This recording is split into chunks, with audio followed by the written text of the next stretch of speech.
샬롬, 저희가 드디어 이제 열왕기상 마지막 시간을 맞이하게 되었습니다. 오늘은 21장, 22장의 내용을 한번 살펴보고 생각해보고 하면 21장은 나봇의 포도원 사건이 등장합니다. 여러분, 이 가나안에 있어서 가장 중요한 이스라엘 산업은 무엇이었을까요? 포도 산업이었어요. 좋은 땅에는 포도를 심었다라는 거죠. 이 나봇이 살고 있었던 이스르엘 땅은요, 농사를 짓기 좋은 땅이었어요. 이스르엘이라는 땅의 이름은 하나님이 뿌리시다. 그 수량이 풍부한 샘이 있는 아주 비옥하고 농사짓기 딱 좋은 땅이에요. 아합이 나봇의 포도원을 보면서 얼마나 좋았겠어요? 그 땅을 가든으로 정원으로 만들면 좋겠다, 아니면 그 땅에 나의 채소밭을 삼으면 좋겠다. 왕이라고 해도 이 땅을 함부로 가져갈 수 없어요. 살 수도 없어요.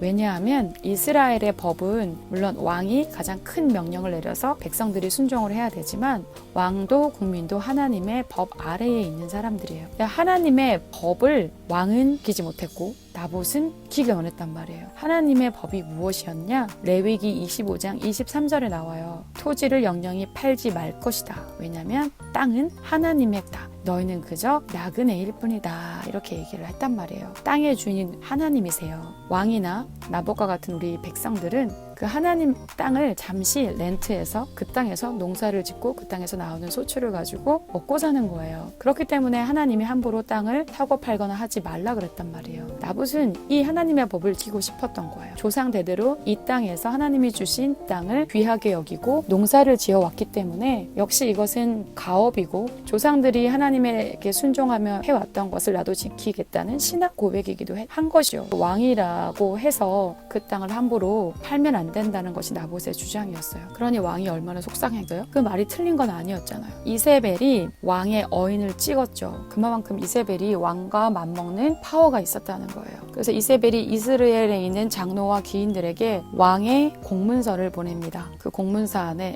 나봇을 죽이라는 거죠. 왜냐하면 나봇이 죄가 있기 때문이라는 거죠. 그리고 도시가 금식을 하라고 했어요. 이스라엘에서 금식을 한다는 건요, 굉장히 심각하고 급하고 심각한 죄를 지었을 때만 적용되는 그런 상황이었거든요. 장로들이 왕비의 이 조서를 받고 뭔가 심각한 일이 있으니까 우리에게 금식을 하라고 했구나 라는 분위기가 형성된 거예요. 그리고 어제까지 멀쩡하게 살았던 농부 나봇은 오늘 갑자기 재판을 받게 되어야 했던 거예요. 이미 이세벨에 의해서 거짓 증인 2명이 나오게 되죠. 증인 2명은 나봇이 왕과 하나님을 저주했다라고 해요. 사형죄에 해당하는 거죠. 그렇다면 장로들이 두 사람의 의견만 들을 것이 아니라 더 많은 사람의 의견을 들었어야 했단 말이에요. 장로들이 이세벨 여왕이 원하는 것이 무엇인지 알았기 때문에 급하게 재판을 종료하고 나봇은 죽게 됩니다. 여러분, 우리는 하나님의 법에 하나님의 권위 아래 살아야 된다는 것을 기억해야 돼요. 이 세상 법을 지키는 것도 중요하지만 하나님의 법을 잘 지키는 우리가 되어야 한다는 거예요. 그렇지 않을 때 나봇과 이세벨이 저지른 것처럼 십계명에 있는 거, 탐심, 이런 이웃의 것을 탐하게 되고 거짓 증언을 하고 그런 죄를 지을 수밖에 없다라는 거예요. 우리를 한번 돌아보면 좋겠어요. 세상에 살지만 하나님 법에 잘 따르고 있는지, 나의 욕심 때문에 누구 것을 뺐을 때 이것은 하나님 법에 어긋나다라는 것을 생각해 볼 수 있어요. 내가 가진 모든 것은 나의 것이 아니고 하나님의 것이라는 그런 신앙 고백들을 매일 하며 사는 저희가 됩시다. 21장에 나봇의 포도원을 뺏었던 아합의 모습에서 하나님은 아합과 그의 가문에 대해서 경고를 하시죠. 너희 자손이 싹 망할 거야. 너는 죽어서 너의 피가 개에 핥을 거야. 이런 무서운 충고를 하게 되죠. 그때 아합이 보낸 반응은 무엇이었죠? 하나님 앞에 용서해달라고 했죠.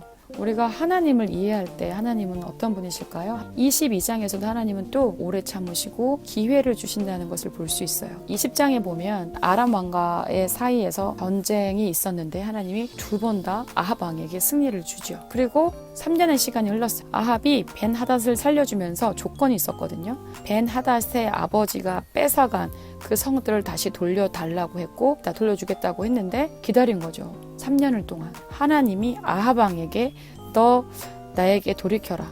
너 나를 정말 믿어야 한다. 내가 너에게 전쟁을 이기게 해줬으니 너 나에게 돌아와라. 하나님께도 기회의 시간을 준 거예요. 그 기회를 사용하게 되면 이 아합 왕에게 은혜의 시간이 되지만 만약에 이것을 계속 거부하게 되면 심판이 가까워진다는 거예요. 아합 왕은 은혜로 사용할지 심판으로 사용할지 결정해야 돼요. 하지만 22장의 사건을 보면 심판이 가까이 오는 것으로 하게 되는 거죠. 이 싸움에서 첫 번째, 두 번째가 이겼다고 해서 세 번째도 이길 수 있을까요? 교만했어요. 교만은요, 어떤 전쟁에서도 하나님이 승리를 주지 못해요. 아무리 선지자 400명이 이길 거라고 예언을 해도요, 하나님은 거짓 예언을 그에게 심판의 도구로 쓰신답니다. 그 시대에 얼마나 하나님의 말씀을 전하는 선지자들이 어려움을 당하고 있었을까? 미가야의 모습을 보면 알 수 있죠.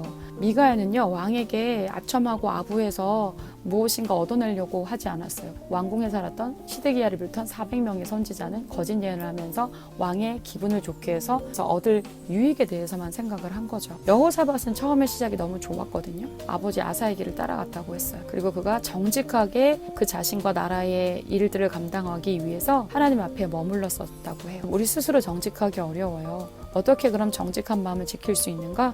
여호사밧과처럼 하나님 앞에 머물러야 되는 거예요. 정기적으로 하나님의 말씀을 묵상하고 기도의 시간을 갖다 보면 무엇이 부정직했는지를 하나님이 깨우쳐서 정직한 길로 가게 하신다는 거죠. 좀 아쉬웠던 게 있었어요. 여러분, 결혼이 굉장히 중요해요. 아합이 이세벨하고 결혼하게 되면서 바알의 도시로 바뀌었죠. 여호사밧의 아들이 바로 이세벨의 딸과 결혼을 하게 됐어요.